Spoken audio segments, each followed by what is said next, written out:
ಹಾಡೇ ಅಮ್ಮ ಕೇಳುತ್ತ ಕಳೆಯುವೆ ಜನ್ಮ. ಬ್ರೇಕ್ನ ನಂತರ ವೆಲ್ಕಮ್ ಟು ಅಮ್ಮ. ಮೊದಲನೇ ಸಲ ನೀವು ಚಿತ್ರೀಕರಣ ನೋಡಿದ್ದು ಎಲ್ಲಿ ಅಜಯ್? ಅಂದರೆ ಸಿನಿಮಾ ಬಗ್ಗೆ ನಿಮ್ಗೊಂದು ಪ್ಯಾಷನ್ ಬೆಳೆಯೋದಕ್ಕೆ ಏನು ಕಾರಣ ಆಯಿತು? ಎಕ್ಸಾಕ್ಟ್ಲಿ ಎಲ್ಲಿ ಸ್ಪಾರ್ಕ್ ಆಯಿತು ಅಂತ ಗೊತ್ತಿಲ್ಲ ನನಗೆ, ಬಟ್ ಸಿನಿಮಾಗಳು ನೋಡ್ತಾ ನೋಡ್ತಾ ಹೆಚ್ಚಾಗಿ ಯಾರ ಸಿನಿಮಾಗಳನ್ನು ನೋಡ್ತಾ ಇದ್ರಿ? ಅಮಿತಾಬ್ ಬಚ್ಚನ್ ಅವರು. ಹಾಂ ಇನ್ನೂ ನೆನಪಿದೆ ನನಗೆ, ಅಂದರೆ ನಮ್ಮ ತಂದೆ ತಾಯಿ, ಅಂದರೆ ತಂದೆ ಇವಾಗಿಲ್ಲ, ಬಟ್ ನಮ್ಮ ತಾಯಿ ಹೇಳ್ತಾರೆ, ನಾನು ಫಸ್ಟ್ ಏನಾಗ್ತೀನಿ ಅಂತ ಕೇಳಿದ್ರೆ ಅಮಿತಾಬ್ ಬಚ್ಚನ್ ಆಗ್ತೀನಿ ಅಂತ ಹೇಳಿದ್ದು. ಸಿನಿಮಾ ಆ್ಯಕ್ಟರ್ ಅಥವಾ ಸಿನಿಮಾ ಅಂತ ಗೊತ್ತಿರಲಿಲ್ಲ ಅಷ್ಟು, ಒಂದು ಚಿಕ್ಕ ವಯಸ್ಸಲ್ಲಿದ್ದಾಗ. ಏನಾಗ್ತೀನಿ ಅಂದರೆ ಅಮಿತಾಬ್ ಬಚ್ಚನ್ ಆಗ್ತೀನಿ ಅಷ್ಟೇ. So that's how it grew. Okay.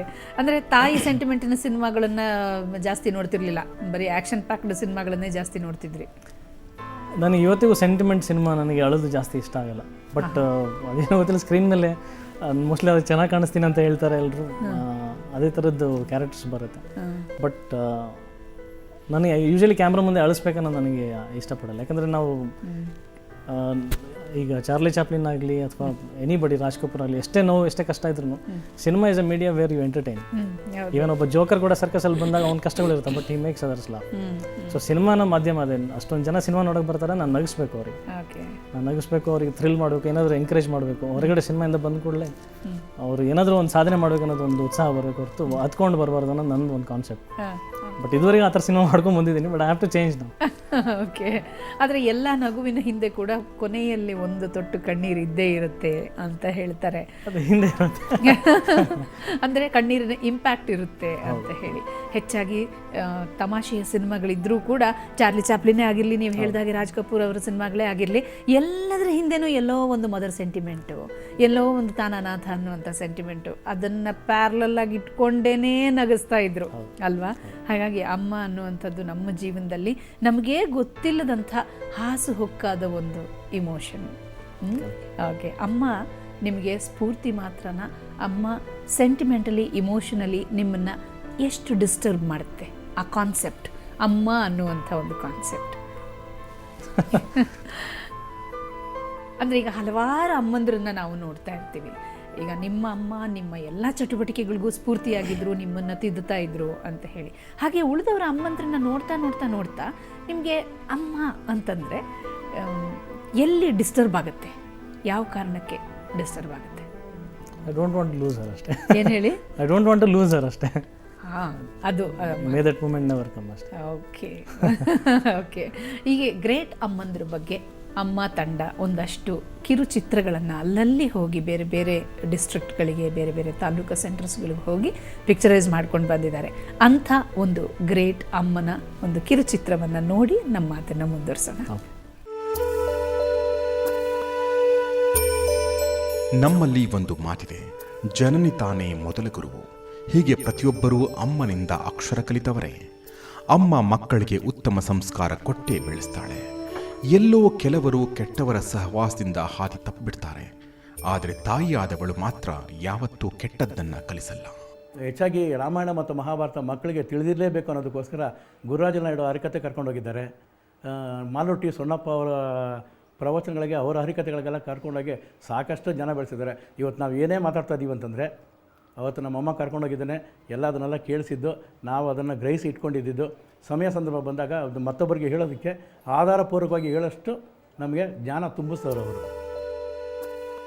ಹೆತ್ತವಳು ಮಕ್ಕಳಿಗೆ ರಾಮಾಯಣ ಮಹಾಭಾರತದಂಥ ಕಥೆ ಕೇಳಿಸ್ಬಿಟ್ರೆ ಅದಕ್ಕಿಂತ ದೊಡ್ಡ ಸಂಸ್ಕಾರ ಬೇರೇನಿದೆ ಹೇಳಿ.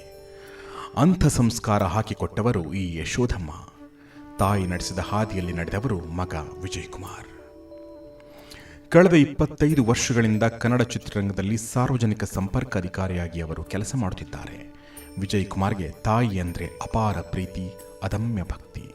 ತಾಯಿಯನ್ನೇ ಅವರು ಮಗು ಥರ ನೋಡಿಕೊಂಡಿದ್ದಾರೆ. ಅದೇ ಕೃತಜ್ಞತೆಗೆ ಇವರು ತಾಯಿಗಾಗಿ ಎಂಥ ತ್ಯಾಗ ಮಾಡಿದ್ದಾರೆ ಗೊತ್ತಾ? ನಾನು ಒಂದು ತೀರ್ಮಾನ ತಗೊಂಡೆ, ಅವ್ರನ್ನ ಕೊನೆವರೆಗೂ ನನ್ನ ಎಷ್ಟು ಚೆನ್ನಾಗಿ ನೋಡ್ಕೊಂಬಂದ್ರು, ನನ್ನ ಮಗು ಥರ, ನಾನು ಎಷ್ಟೇ ವಯಸ್ಸಾದರೂ ನನ್ನ ಮಗು ಥರ ನೋಡ್ಕೊಂಬಂದರು. ನಾನು ಅವ್ರನ್ನ ಮಗು ಥರ ನೋಡ್ಕೋಬೇಕಾದ್ರೆ ಒಂದೇ ಒಂದು ರೀಸನ್ನು, ನಾನು ಮದುವೆ ಆಗಬಾರ್ದು ಅಂತ ಒಂದು ತೀರ್ಮಾನಕ್ಕೆ ಬಂದೆ. ಅವ್ರಿಗೋಸ್ಕರ ನನ್ನ ಮದುವೆನೇ ಆಗಲಿಲ್ಲ. ಇದಲ್ವಾ ತಾಯಿಯ ಮೇಲಿನ ಪ್ರೀತಿ ಅಂದರೆ? ಎಷ್ಟು ಜನಕ್ಕೆ ಇಂಥ ಮನಸ್ಸಿರುತ್ತೆ. ನಿಜಕ್ಕೂ ಅಪರೂಪದ ಮಗ ಈ ವಿಜಯ್ ಕುಮಾರ್. ದುಡ್ಡು ತಂದು ಕೊಟ್ಟಾಗಿನ ಹೆಚ್ಚಾಗಿ ಅವನು ಸಂತೋಷವಾಗಿದ್ದಾನಂದಾಗ ಹೆಚ್ಚು ಸಂತೋಷ ಪಡ್ತಾಳೆ. ಅದು ಒಬ್ಬರ ಕೈಯಿಂದಲೇ ಸಾಧ್ಯ ಆಗೋದು. ಅವರೇ ತಾಯಿ, ಅವರೇ ಅಮ್ಮ. ಅಮ್ಮ ಇಲ್ಲದೆ ಏನಿಲ್ಲ. ಅಮ್ಮ ಎಂದಾಗ ಏನೋ ಆನಂದವು, ಒಂದು ಪದ ಸಾಕು. ಎಸ್, ಅಂಥ ನಿಸ್ವಾರ್ಥ ಪ್ರೀತಿ ಅಮ್ಮನಲ್ಲಿ ಮಾತ್ರ ಕಾಣ್ತೀವಿ. ಹಾಗಾಗಿ ಅಲ್ವೇ ನಾವು ತಾಯಿನ ದೇವರು ಅನ್ನೋದು. ಮನೆಯಲ್ಲೇ ಇರುವ ನಮ್ಮನ್ನು ಸದಾ ಪ್ರೀತಿಸುವ ತಾಯಿಯನ್ನು ಆದರಿಸಬೇಕು, ಪೂಜಿಸಬೇಕು, ಚೆನ್ನಾಗಿ ನೋಡ್ಕೋಬೇಕು. ಅಷ್ಟೇ ನಾವು ಮಾಡಬೇಕಾಗಿರೋದು. ಅಮ್ಮನ ಬಗ್ಗೆ ಇರುವಂಥ ಪ್ರೀತಿಯನ್ನು ತೋರಿಸುವಂಥದ್ದು, ಅಮ್ಮನಿಗೆ ತಿರುಗಿ ಕೊಡುವಂಥದ್ದು ಹಲವಾರು ವಿಧಗಳು. ಅದರಲ್ಲಿ ಇದು ಒಂದು ವಿಧ. ನನ್ನನ್ನು ಪರ್ಸ್ನಲಿ ಕೇಳಿದ್ರೆ ನನಗೇನು ಅನಿಸುತ್ತೆ ಇದ್ರ ಬಗ್ಗೆ ಅಂತಂದರೆ, ಬಹುಶಃ ಇವ್ರು ಮದುವೆ ಮಾಡ್ಕೊಂಡಿದ್ದಿದ್ರೆ ಅವ್ರ ಅಮ್ಮ ಇನ್ನೂ ಖುಷಿ ಪಡ್ತಿದ್ರೇನೋ, ನನ್ನ ಮಗನಿಗೊಬ್ಳು ಸಂಗಾತಿ ಸಿಕ್ಕಿದ್ಲು, ನನ್ನ ಮಗನ ವಂಶ ಬೆಳೆಯುತ್ತೆ ಅಂತ ಹೇಳಿ ಖುಷಿ ಪಡ್ತಿದ್ರೇನೋ ಅಂತ. ಈ ಇಡೀ ಘಟನೆಯನ್ನು ನೋಡಿದಾಗ, ಇವ್ರ ಕಥೆಯನ್ನು ನೋಡಿದಾಗ ನಿಮಗೇನು ಅನಿಸುತ್ತೆ ಅಜಯ್? ಇಲ್ಲ, ಅವರ ನಿರ್ಧಾರ, ಅವ್ರ ಇಂಡಿಪೆಂಡೆನ್ಸ್. ಬಟ್ ನಾನು ತುಂಬ ಗೌರವಿಸ್ತೀನಿ ಅವರು ವಿಜಯ್ ಕುಮಾರ್ ಅವ್ರನ್ನ ಇದೇ ವಿಷಯಕ್ಕೋಸ್ಕರ. ಇದು ನನ್ನ ಕಾನ್ಷಿಯಸ್ನೆಸ್ ನನಗೂ ಕಾಡುತ್ತೆ. ಈಗ ಒಂದು ಹೆಂಡತಿ ಬಂದಾದಮೇಲೆ ಒಂದು ಪ್ರೀತಿ ಅನ್ನೋದು ಒಂದು ಡಿವಿಷನ್ ಸ್ಟಾರ್ಟ್ ಆಗುತ್ತೆ. ಅದು ತಾಯಿ ಎಷ್ಟು ಮಟ್ಟ ಖುಷಿ ಪಡ್ತಾರೋ ಎಲ್ಲೋ ಗೊತ್ತಿಲ್ಲ, ಬಟ್ ನಾನು ಕಂಡಂತೆ ನನ್ನ ಪ್ರೀತಿ ನಾನು ಕೂಡ ಡಿವೈಡ್ ಮಾಡೋಕ್ಕೆ ಇಷ್ಟಪಡಲ್ಲ. ಬಂದವರು ಅದನ್ನ ಅರ್ಥ ಮಾಡ್ಕೊಳ್ತಾರ ಸಿಕ್ಕರೆ ಅದಕ್ಕಿಂತ ದೊಡ್ಡ ಭಾಗ್ಯ ಯಾವುದೂ ಅಲ್ಲ. ಬಟ್ ಯಾವಾಗ ಮಗನಿಗೆ ಪರಿಸ್ಥಿತಿ ಬರುತ್ತೋ, ನನ್ನ ತಾಯಿ ಮತ್ತು ಹೆಂಡತಿ ಮಧ್ಯದಲ್ಲಿ ಪ್ರೀತಿ ಡಿವೈಡ್ ಮಾಡಿ ನಾನು ಹಂಚ್ಕೋಬೇಕಂದಾಗ ಅದು ತುಂಬ ಕೆಟ್ಟ ಪರಿಸ್ಥಿತಿ ಅನ್ಸುತ್ತೆ. ಇದೇ ಒಂದು ಸಮಾಜದಲ್ಲಿ ಇರುವಂಥ ದೊಡ್ಡ ಸಂಕಷ್ಟದ ಪರಿಸ್ಥಿತಿ, ಎಲ್ಲ ಗಂಡು ಮಕ್ಕಳ ಸಂಕಷ್ಟದ ಪರಿಸ್ಥಿತಿ ಇದೇನೆ. ಆದರೆ ನೀವು ಒಬ್ಬ ಅಮ್ಮ ಆಗಿ ನನ್ನನ್ನು ಕೇಳಿದ್ರೆ, ನನ್ನ ಮಗನಿಗೆ ಒಬ್ಬ ಒಳ್ಳೆ ಹೆಂಡತಿ ಸಿಕ್ಲಪ್ಪ, ಅವನನ್ನು ಯಾವಾಗಲೂ ಪ್ರೀತಿಯಿಂದ ನೋಡ್ಕೊಳ್ಳೋ ಹೆಂಡತಿ ಸಿಕ್ಕಲಿ ಅಂತ ನಾನು ಹೇಳ್ತೀನಿ. ಅದರಿಂದ ನೀವು ಭಾಳ ಕಷ್ಟ ತಗೋಬೇಡಿ ಮನಸ್ಸಿಗೆ. ಒಬ್ಬ ಸಂಗಾತಿ ಬೇಕು ಜೀವನದಲ್ಲಿ. ಯಾವತ್ತಾದರೂ ಯೋಚನೆ ಮಾಡಿದ್ದೀರಾ, ಅಥವಾ ನಿಮ್ಮ ಅಮ್ಮನ ಜೊತೆ ಇದ್ರ ಬಗ್ಗೆ ಮಾತುಕತೆ ನಡೆದಿದೆಯಾ? ಅಮ್ಮ ನಿಮಗೆ ಹೇಳಿದಾರಾ? ಇಲ್ಲ, ಅದು ಡೈಲಿ ಎಪಿಸೋಡ್, ಮೆಗಾ ಸೀರಿಯಲ್ ಥರ ಮನೇಲಿ ಅದು ಡೈಲಿ. ಯಾವ ಥರ ಹೇಳ್ತಾರೆ? ಇಲ್ಲ, ಮದುವೆ ಆಗು ಅಂತ ಹೇಳ್ತಾರೆ, ನಾನು ನನ್ನದೇ ಆದಂಥ ರೀಸನ್ಸ್ಗಳು ಕೊಡ್ತೀನಿ. ಅದೊಂದು ರೀತಿಯಲ್ಲಿ ಮೋಸ್ಟ್ಲಿ ತುಂಬ ಕಾಟ ಕೊಡ್ತಾ ಇದ್ದೀನಿ ಅನ್ಸುತ್ತೆ ಅವ್ರಿಗೆ ನಾನು. Okay okay. ಬಟ್ ಅದೇ ಅಂದರೆ ಎಲ್ಲರೂ ಪಾರ್ಟ್ ಆಫ್ ಲೈಫ್, ಎಲ್ಲರೂ ಮದುವೆ ಆಗಲೇಬೇಕು, ನೇಚರ್. ಬಟ್ ನಾನು ಅದೇ ವಿಜಯ್ ಕುಮಾರ್ ಅವ್ರ ಥರ ನಾನು ಹೇಳ್ದಂಗೆ ಅದನ್ನ ಅರ್ಥ ಮಾಡ್ಕೊಳ್ಳೋವಂಥವ್ರು ಯಾರಾದ್ರೂ ಸಿಕ್ಕರೆ I am ready to marry. ನೋಡಿ, ಈ ಕಾರ್ಯಕ್ರಮ ಎಷ್ಟೊಂದು ಜನ ನೋಡ್ತಾ ಇದ್ದಾರೆ. ನಿಮ್ಮ ಮನಸ್ಸು ಏನು ಅನ್ನೋದು ಈಗ ತುಂಬ ಜನಕ್ಕೆ ಗೊತ್ತಾಗಿರುತ್ತೆ. ಒಂದಷ್ಟು ಅಪ್ಲಿಕೇಶನ್ಸ್ ಗ್ಯಾರಂಟಿ ಬರುತ್ತೆ, ನೋಡ್ತಾ ಇರಿ. Okay okay. ಅಮ್ಮ ಯಾವ ರೀತಿ, ನಿಮ್ಮ ಮುಂದಿನ ಜೀವನ ಯಾವ ರೀತಿ ಇರಬೇಕು ಅಂತ ಹೇಳಿ ಅಮ್ಮ ಇಷ್ಟಪಡ್ತಾರೆ? ವೆರಿ ಸಿಮಿಲರ್ ಅಗೇನ್ ಈ ಕ್ಲಿಪ್ಪಿಂಗ್ ಇಲ್ಲ, ಅವರೂ ಹೇಳೋದಷ್ಟೇ, ಸಿನಿಮಾ ದೊಡ್ಡ ಸಕ್ಸಸ್ ಆಗುತ್ತೆ, ನಾನು ಕೋಟಿಗಟ್ಟಲೆ ದುಡಿತೀನಿ, ಅದೆಲ್ಲ ಯಾವುದು ಸಂಬಂಧ ಅಲ್ಲ. ಫೈನಲಿ ಮನೆಗೆ ಬಂದಾಗ ನಾನು ನಗ್ನಗ್ತಾ ಇದ್ದೀನಿ, ಖುಷಿಯಿಂದ ಇದ್ದೀನಿ, ಅದರಲ್ಲೇ ಅವ್ರು ಖುಷಿ ಕಾಣ್ತಾರೆ. ಅವ್ರಿಗೇನು ಟಿ ವಿನಲ್ಲಿ ಅಜಯ್ ಕಾಣಿಸ್ಕೊಂಡ, ನ್ಯೂಸ್ ಪೇಪರ್ನಲ್ಲಿ ಅಜಯ್ ಆರ್ಟಿಕಲ್ ಬಂತು, ಅದೇ ಅವರಿಗೆ ದೊಡ್ಡ ಆಸ್ತಿ, ದೊಡ್ಡ ಖುಷಿ ಅವರಿಗೆ. ಈಗ ನಾನು ಅಂತ ಇಬ್ಬರೇ ಇರೋದು ಮನೇಲಿ, ಸೊ ಅವ್ರಿಗೆ ಕೂಡ ಅಂದರೆ ಜಾಸ್ತಿ ಎಲ್ಲೂ ಓಡಾಡಲ್ಲ ಅವರು, ಹೊರಗಡೆ ಹೋಗೋದು. ಅವ್ರದ್ದು ಏನು ಬೈಕಿಗಳಿಲ್ಲ, ಸಿನಿಮಾ ಕರ್ಕೊಂಡು ಹೋಗಿ ಅಥವಾ ಅವ್ರೇನು ಬಟ್ಟೆ ಹಾಕೋಬೇಕು, ಹೊಡೆ ಹಾಕೋ, ಅವೆಲ್ಲ ಏನೂ ಇಲ್ಲವೇ ಇಲ್ಲ ಅವ್ರಿಗೆ. ಸೊ ಓನ್ಲಿ ಎಂಟರ್ಟೈನ್ಮೆಂಟ್, ಓನ್ಲಿ ಅವರಿಗೆ ಸ್ಯಾಟಿಸ್ಫ್ಯಾಕ್ಷನ್ ಕೊಡೋದು. ನಮ್ಮ ಮಗ ಚೆನ್ನಾಗಿದ್ದಾನೆ, ಒಳ್ಳೆ ಹೆಸರು ಮಾಡ್ತಾ ಇದ್ದಾನೆ, ಎಲ್ಲ ಹೊರಗಡೆ ಹೋಗ್ತಾ ಇರ್ತೀವಿ, ಜನ ನಮ್ಮನ್ನು ಕೈ ಮಾಡ್ತಾರೆ, ಅವ್ರಿಗೆ ಅದೇ ಖುಷಿ. ನನ್ನ ಮಗ ಅಂದ್ರೆ ಒಂದು ಹೆಸರು ಮಾಡಿದ್ದಾನೆ, ಜನ ಗುರುತಿಸ್ತಾರೆ. ಸೊ ಅದನ್ನು ಕಾಪಾಡ್ಕೊಂಡು ಹೋಗ್ತಾ ಇದ್ದೀನಿ ಅಷ್ಟೇ. ಈ ವೇದಿಕೆ ಅಮ್ಮ ಅಂತ ಹೆಸರೇ ಹಾಗೆ. ಈ ವೇದಿಕೆಯಿಂದ ನಿಮ್ಮ ಅಮ್ಮನಿಗೆ, ಯಾಕಂದರೆ ಅಮ್ಮ ಖಂಡಿತ ಈ ಕಾರ್ಯಕ್ರಮ ನೋಡ್ತಾರೆ, ನಾವು ಅವ್ರಿಗೆ ಹೇಳ್ತೀವಿ ಇಂಥ ದಿವಸ ಬರುತ್ತಮ್ಮ ನೋಡಿ, ನಿಮ್ಮ ಮಗ ಅದ್ರಲ್ಲಿ ಬರ್ತಾರೆ ಅಂತ. ನಾನು ಇಲ್ಲಿ ಬಂದಿದ್ದೀನಿ ಅಂತ ಗೊತ್ತು, ಅವರು ಆಲ್ರೆಡಿ ಟಿ ವಿ ಮುಂದೆ ಇರ್ತಾರೆ ದಿನ ಬರೋವರೆಗೂ. Okay okay.